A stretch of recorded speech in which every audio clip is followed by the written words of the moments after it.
Bonjour à tous, Nicolas Laï, coach sportif. Aujourd'hui, on se retrouve pour une nouvelle vidéo d'un exercice de mon livre La méthode Laï. On va voir un petit peu comment on exécute un mouvement de développé militaire à la barre libre, le positionnement, les muscles que ça travaille. On va voir ça tout de suite. Alors, sur un développé militaire à la barre droite, qu'est-ce que vous travaillez précisément? C'est un mouvement d'élévation des bras vers le haut avant de redescendre. Vous êtes surtout sur les muscles de l'avant de l'épaule, donc votre deltoïde antérieur, du côté de l'épaule, donc de votre deltoïde moyen, ainsi que des triceps brachiales et d'autres muscles comme par exemple le faisceau claviculaire du grand pectoral. Enfin, je vous invite à avoir toutes les précisions musculaires par rapport à la page développé militaire à la barre libre que vous pouvez trouver directement dans mon livre. Ici, pour l'exécution, vous prendrez la barre à peu près à la largeur de vos épaules, légèrement supérieure.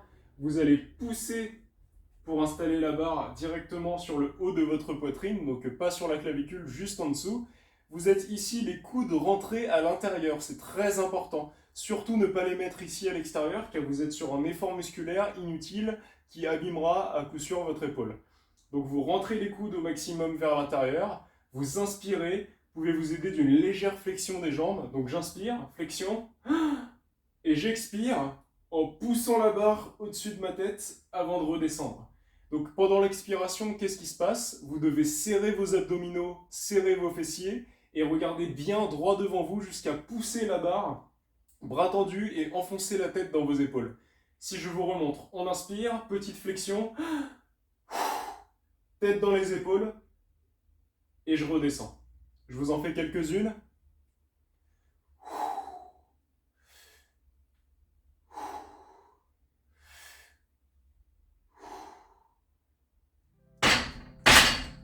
Voilà, donc l'exercice n'est pas forcément très compliqué à réaliser.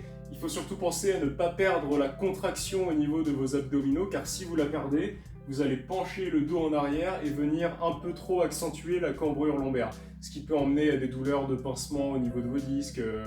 Enfin, c'est pas de toute façon des bons mouvements à faire. Vous devez rester impérativement dans l'axe. Si c'est un mouvement qui vous fait mal debout et que vous n'arrivez pas à gainer suffisamment, donc en même temps le gainage se travaille au préalable avec les gainages abdominaux dynamiques par exemple, vous pouvez le faire assis. C'est-à-dire assis sur le banc, sans dossier si possible, parce qu'il existe une variante avec dossier dans le programme pour varier le plus possible.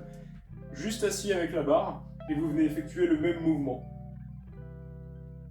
Voilà, ça marche aussi, c'est une petite variante que je peux vous donner. En principe, debout, ça devrait aller. Dans tous les cas, si vous avez une douleur dans l'exécution du mouvement, si vous pensez que quelque chose ne va pas, n'hésitez pas à vous filmer durant l'exécution de l'exercice pour voir en fait si votre technique vous paraît correcte ou non, ou même à demander à un coach sportif s'il peut corriger votre technique. Et puis voilà, je pense qu'on a à peu près fait le tour sur cet exercice, on se retrouve pour un suivant.